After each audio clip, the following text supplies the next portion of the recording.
Greetings, dear ones. I am Kryon of Magnetic Service.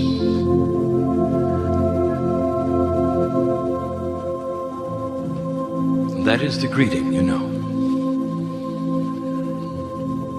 So many do not understand it.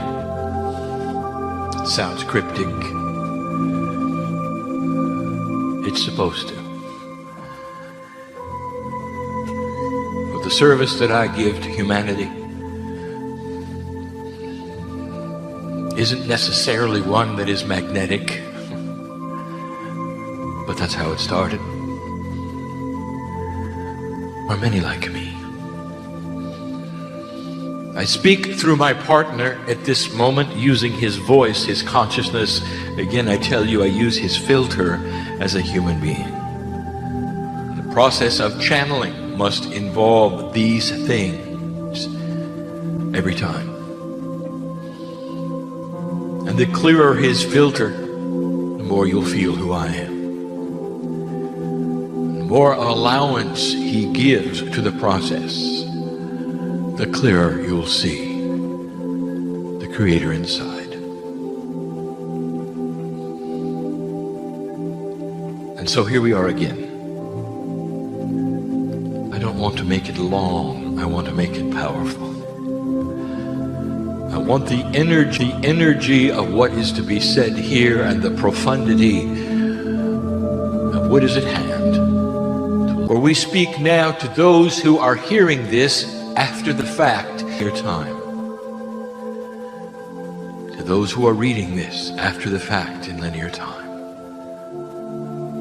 And that could be therefore encompassing those reading this years from now, when the energy has shifted even greater than it has now. Some might be looking at this as a history lesson, even as they hear these words and read them. And here you are, dear ones in the audience in front of me, known to me, hearing it for the first time. And so you might say, in a way, it becomes a quantum event. My partner alluded to this earlier today when he said that those things which you do now, in the time that you consider now, are projected into the potentials of what might happen around you next. Therefore, what you do now shapes a future that has not happened yet. But it changes the potentials to be. And that in itself changes a quantum state. It loads the dice, as they say. And so this is the profundity of the shift that you are in at the moment. And I want to talk about that. And I want to put it into a perspective so you can see it. Perhaps you can feel what we do. I want to take you to a place that I have taken you before. Every single human being who hears and reads or is in the room is part of this. Even the ones who are just checking it out. The ones who perhaps have been asked to come or to listen or to read. You may not be aware of it, but there was a time when you were not a human being. You were a part of what we would call the creative energy. Some of you would call that even God. Whatever it means to you, this sacred energy which pervades the universe and has intelligence, you call spirit, innate, was there when the earth was created and you were with it. And you watched this planet and all of its wonder be shaped. You were there when the magnetic grid was set in place. Not all planets have a magnetic grid. Some do, some do not. Depends upon how they are formed, the geology, the age. The heat inside had to be perfect. Or this magnetic grid would eventually become the vehicle of communication right to your DNA. But before it could communicate anything to the DNA had to have the spiritual complement in the creation. There you were with me, watching this earth being created. In linear time, it took a lot of patience. But in the now of a quantumness that you experience on the other side of the veil with me, there was no patience needed, there was no waiting needed. It is what it is. The clock does not tick as it does here. It's different. And you watched it with me. Life began 5 times. Those historians who look at the earth and the creation of life and how it occurred, the biologists are puzzled with that. It started and stopped, seeming even to destroy itself 5 times. Isn't it interesting that it kept trying? And what does that tell you about the way nature works, or what you call works? It is the creative energy that won't say no. For life was always the purpose on the planet, and you could watch the universe push the envelope, trying it again and again and again and again. And when finally all was well, with the balance of that creation, and photosynthesis was in place to absorb that which was oxygen and carbon dioxide, and those things were manufactured in a balance that would create a system of support for you. It began to take hold. You watched it. You were not impatient with any of it. And you all had a part, knowing full well that you would eventually come to this planet as human beings. And you did. All of these years and the history that you read in your books, some of it correct, some of it not, brought you to a place where we would say, currently. And you find yourself sitting in a room, in a place that was Lemuria, a place that we would call New Zealand.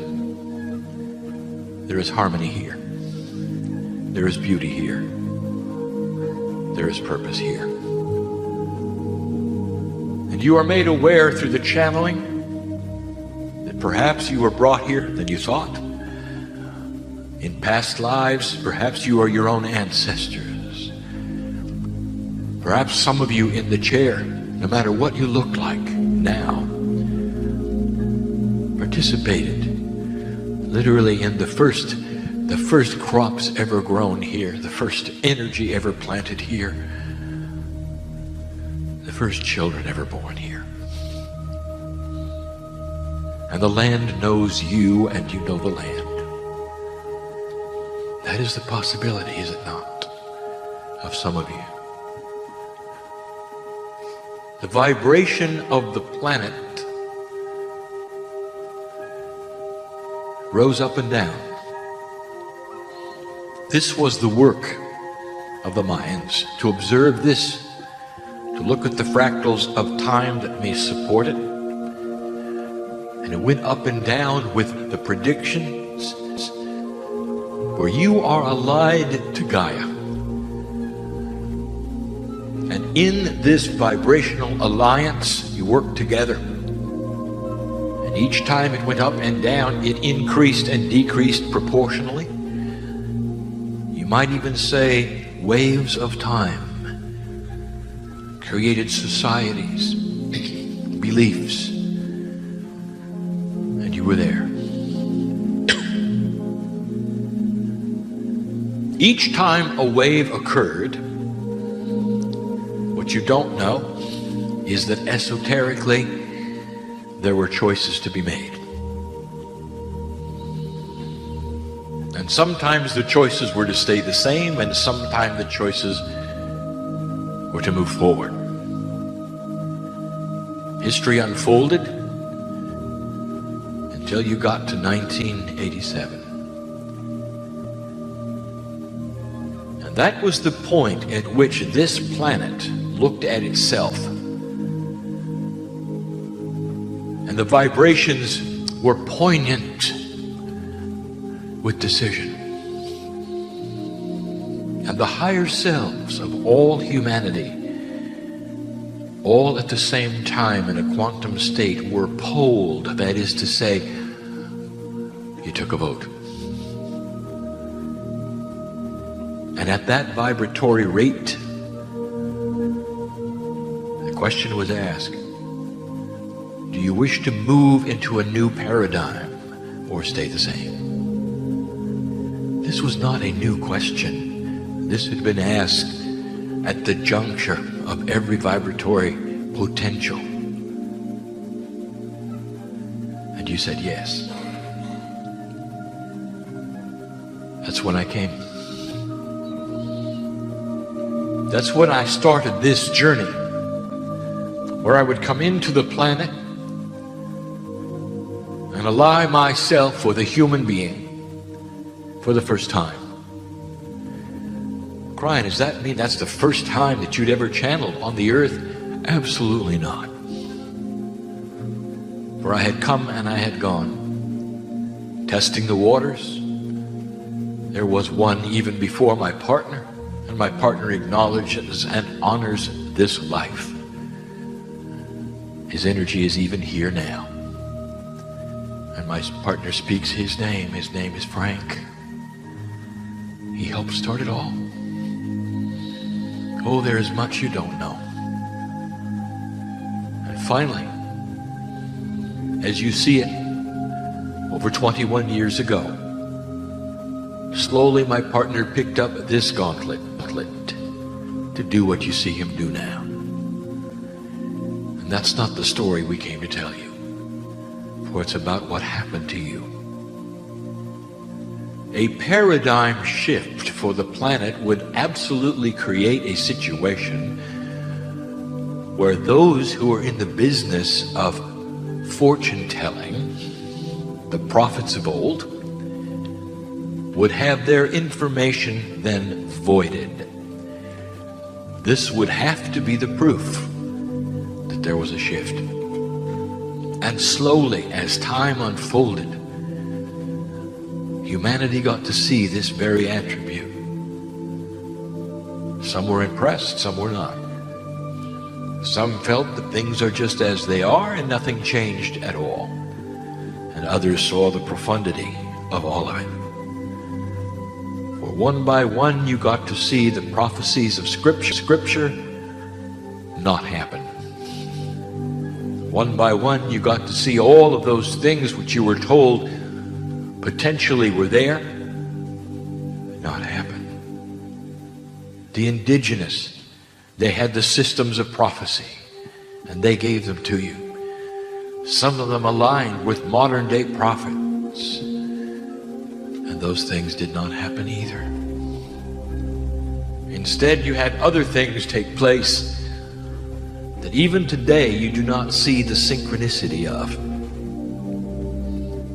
Some of them you consider negative, for you don't understand what happens to the tree when it's time to prune it. And here you sit, 21 years or more after the fact of a shift that you allowed. in a new energy that is building even as you sit here. There are those reading this for the first time. That is why I'm going slow. The shift made a difference, dear ones. It is the first time in human history where you've decided to take your DNA and move it to a higher percentage of effectiveness, where you're actually distributing a mastery upon the random non-protein encoded portion of it. Not seen chemically, but very much seen spiritually. For there are humans awakening all over this planet with a concept that God might be bigger than they were told.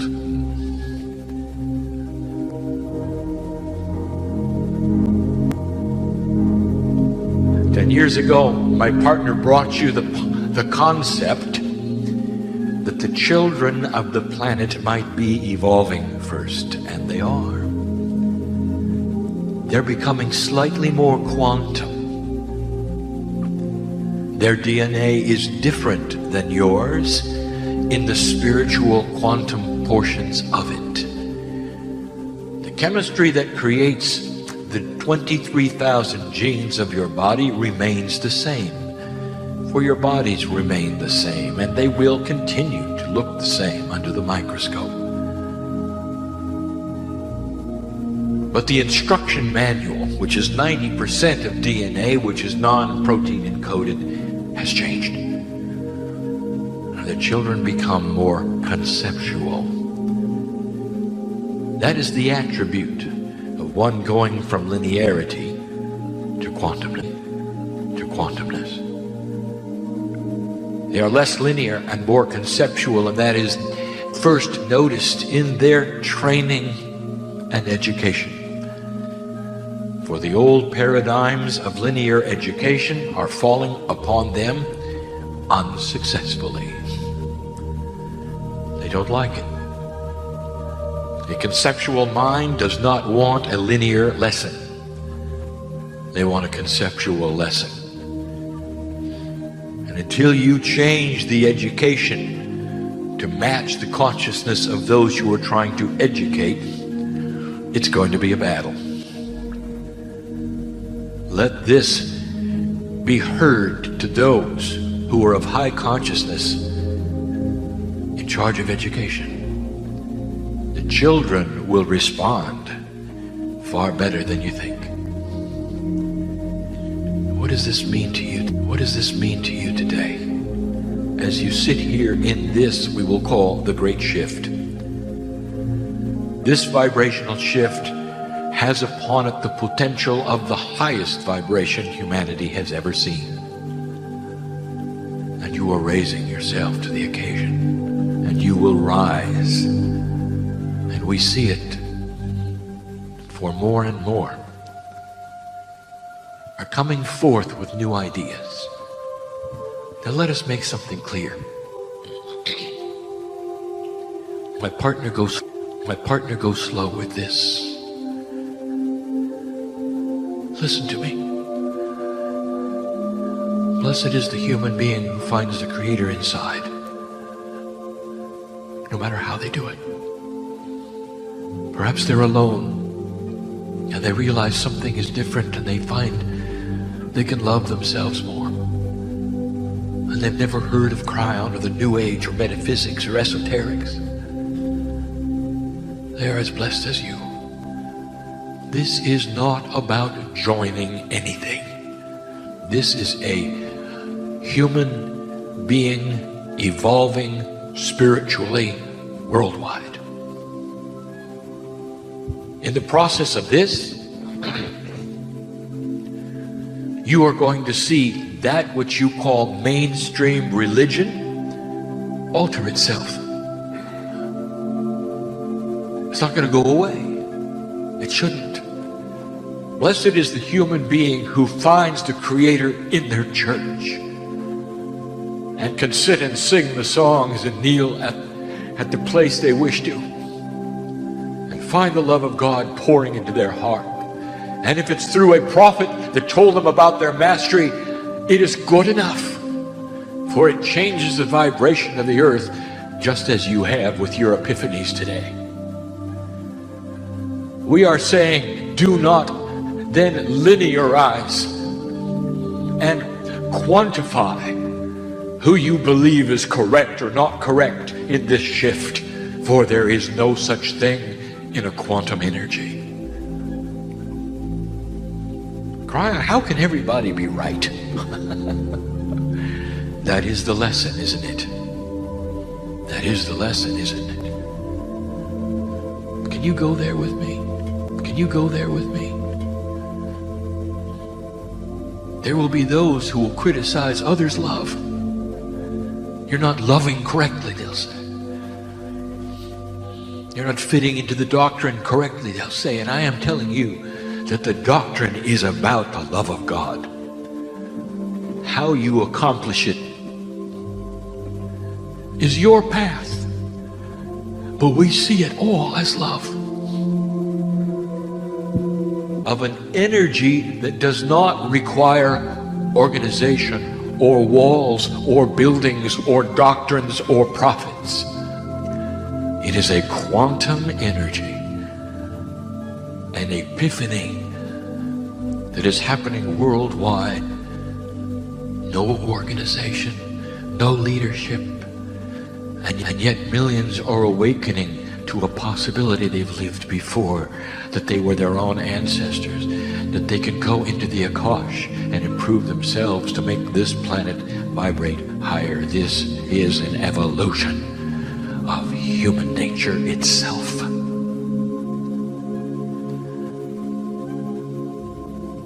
And so here we are, in the middle of the shift, together. Even before I give you this practical information, I tell you there is so much honor, so much respect of humanity. There is a family on the other side of the veil who knows you by the light name. The light name. Not the human name spoken in words, the light name. Your soul core energy, the peace of God that you are, is known by us. And this is the point, that as you push on the door and question who you are, when you ask, if you dare to ask, God, is there more than I've been told? And you feel something profound in your life, perhaps even now, feeling the vibration of healing energy pouring through you. That's why you came, dear. I know why you're here. Or feel the purpose of solution pouring through you right now. I know why you're here, dear one. This is you pushing upon that quantum door. The question, is there more than I've been told? And it leads you to what I would call the fast track to mastery. It's different. Respected you are. Honored you are. We wash your feet today because of it. Here's some practical information for you. If you feel you are a light worker in this shift, I'm going to give you some advice. Do not evangelize it ever. Don't go after converts, for there's nothing to join here in this, a quantum energy of mastery. And you might say, well, Kryon, that's nice, but we want others to know. We would love them to know what we know. There is a way. It is the way, the only way. Not a linear way, not an old paradigm, but a new paradigm in a quantum way, and I'll tell you how it works, and here it is. You take care of yourself. To the extent that there will be others around you at work, in family, that will see the change. They'll see that you don't anger as fast. They'll see that you are joyful in the face of challenge. They will see that you smile more. They'll see that you're not aging. They're going to come to you. They're going to come to you. And they're going to say, what is it you have? Because I want it. In the most common places on the planet, in your workplace, in your home, you with family, in the store, you'll be different. You'll be wiser. You will be more joyful of life. You won't look at the world and tremble in fear. You will expect good things. You will be a co-creator of your own reality. You'll be in charge of yourself. And that which used to be victimization will go away. Even the one in here who was abused as a child, I know who you are, dear, will be able to dissolve the hate and see it for what it is. Blessed are you, for you're doing the work. Maybe that's why you came. I know who you are. You want to drop that? Let's do it. So you'll walk out of here a whole different person. That's the ability of a master. They'll come to you. And when they do, don't necessarily give them a Kryon book. Let them grow into it. Sit with them and look at them and tell them you've experienced something that has changed your life. In advance, figure out what you're going to say, dear ones. Because an old paradigm does not always recognize a new paradigm unless you go slow. Unless you go slow. That may be the path of each of you. Figure it. You might say, I have discovered love in myself. That'd be a good way to start. And it's created a countenance which no longer worries. It is no longer anxious. And knows there is a bigger picture. And you're part of it. It creates a patient human being in linear time that waits for synchronicity. And that's the second attribute we wish to teach you tonight. Synchronicity is the key to manifestation. And you don't understand how it works. You want it fast, you want it quick, and when you don't get it, you often give up. I'm in an auditorium at the moment with many human beings, and I ask you a question. Is it possible you came tonight for synchronicity? Perhaps there's someone here that you're supposed to meet that has a solution for a problem or a challenge that you came. And so I'm going to ask you, how many did you meet that you didn't already know?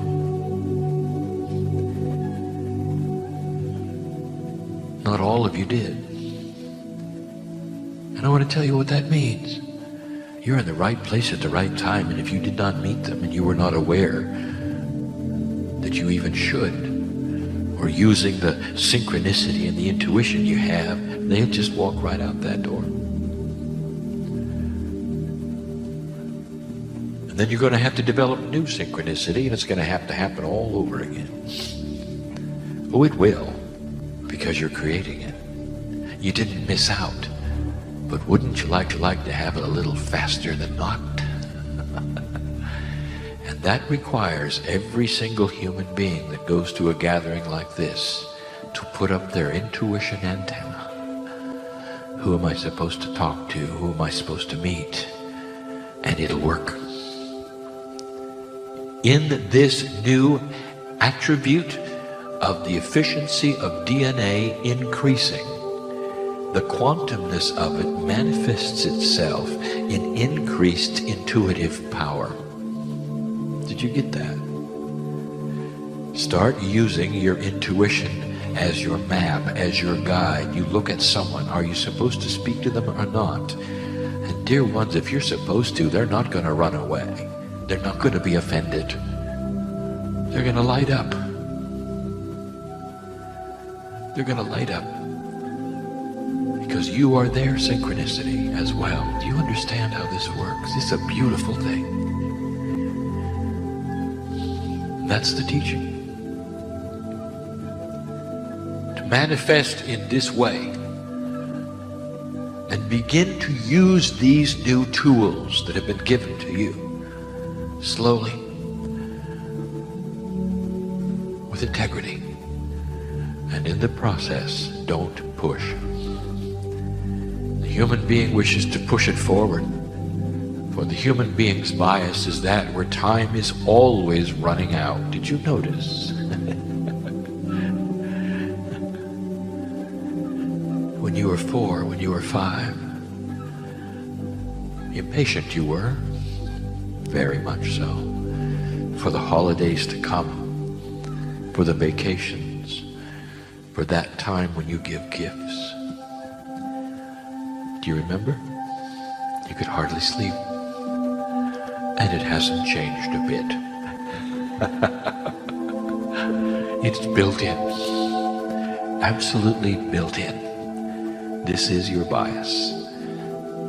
You work by the clock, your cells work by the clock, your consciousness works by the clock. As you quantumize yourself, you disengage the clock, and the world stops, and you don't care. And waiting is no longer an issue. It is what it is. You're delighted to just be.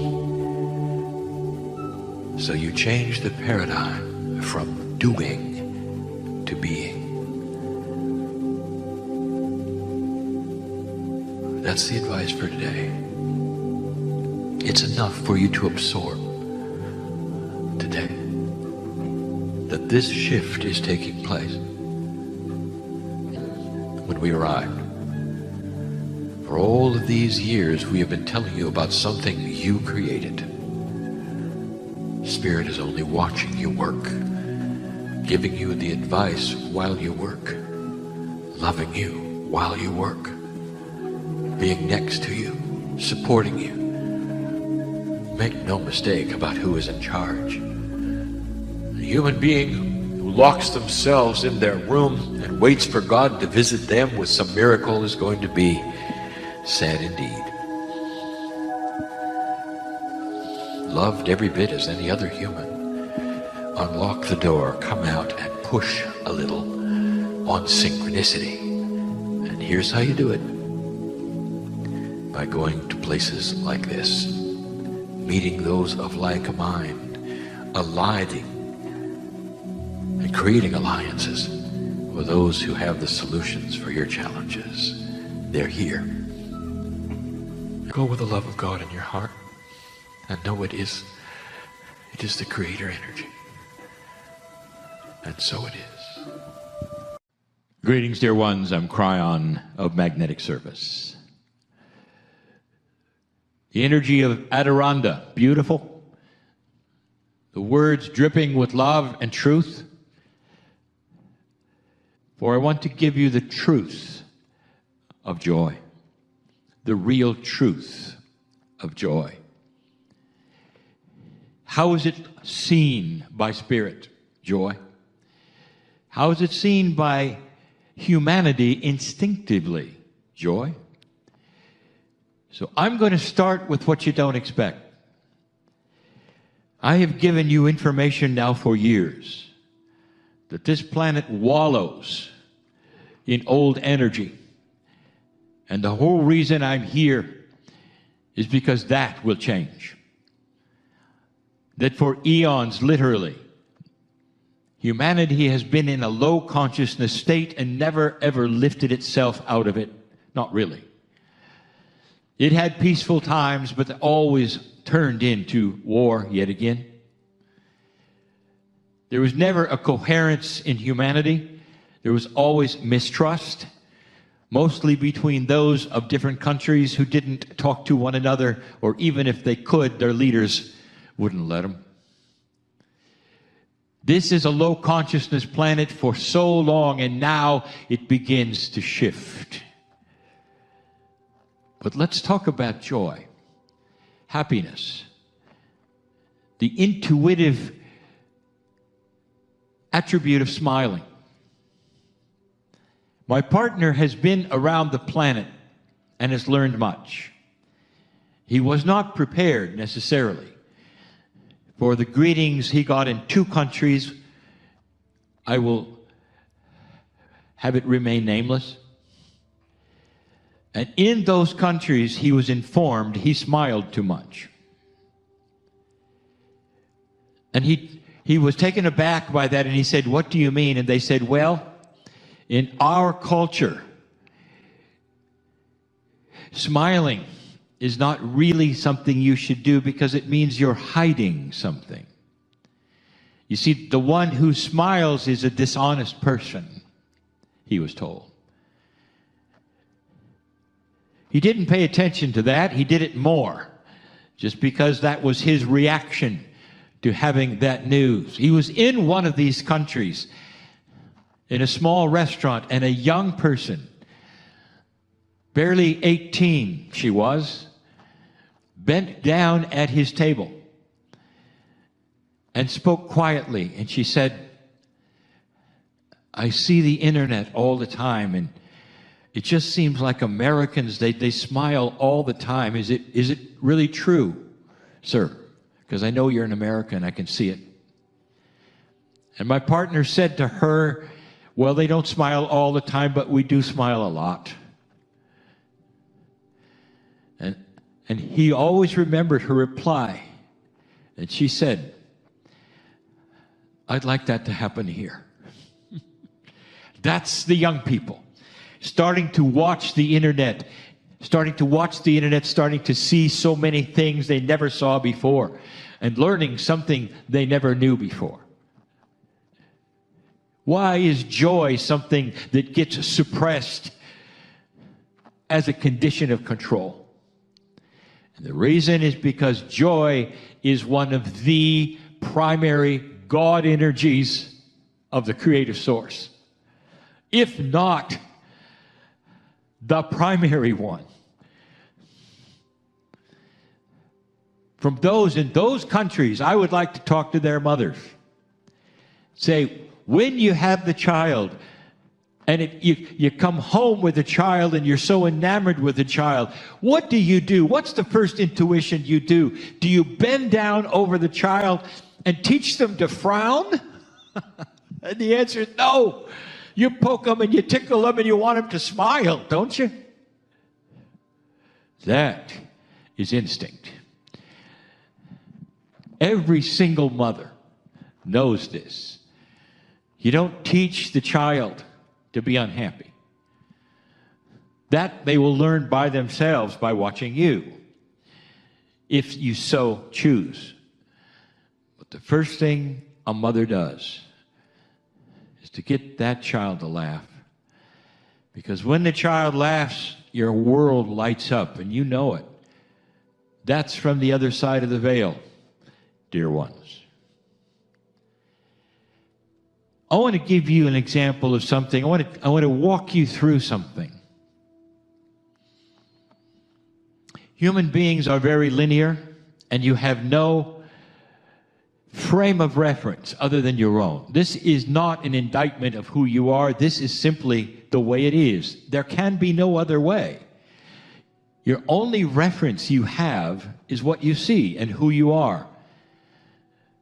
If you had another reality to come and go in, you'd be able to then quote it and talk about it, but you don't.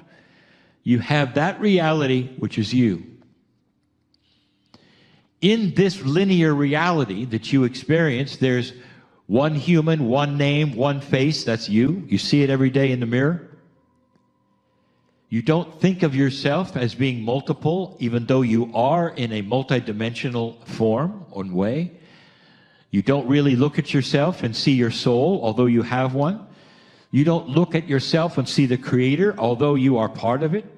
Your reality is what you can see and touch and feel. You're told, by the way, that when you die, that soul of yours goes someplace and something happens, depending upon that which you believe. But how do you envision that? And I'll tell you, a human being sees themselves in their body representing their soul, then going to perhaps be judged or not, or to a party or not, but they see themselves as themselves in 3D, in their body, going perhaps to heaven. It's so interesting to hear some of the questions about heaven that the spiritualists have intercepted for years when humans will ask, what's heaven like?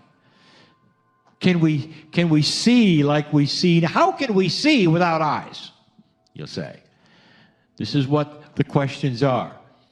One of my favorites from my partner was, are there rocking chairs in heaven? Because the human who asked, just their favorite thing to do is to sit in the rocking chair and watch. And so you see, you put your own reality even on the esoteric things that are so grand from the Creator about where you might go when you die.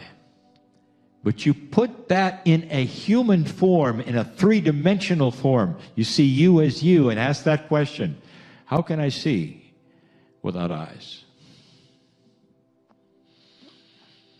I have a metaphor for you. You'll understand it. Let's pretend you're a caterpillar. Let's pretend in this story that a caterpillar has a little higher consciousness than it does and can think like you do. Let's say that caterpillar is pondering the same questions you have. When it goes into the deep sleep, you know where I'm going with this. The caterpillar itself, as it exists today on Earth, barely sees at all.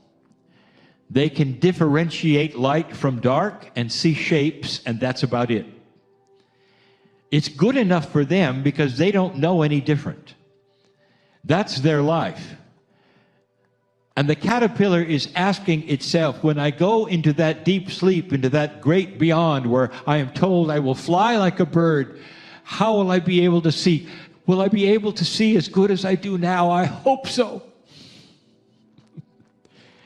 Same question you're asking. How can I see without eyes? What's going to be like to not have my body? And what can I see or feel? And what is it that will take place? And that caterpillar is asking that and starting to ponder it, maybe even worry about it.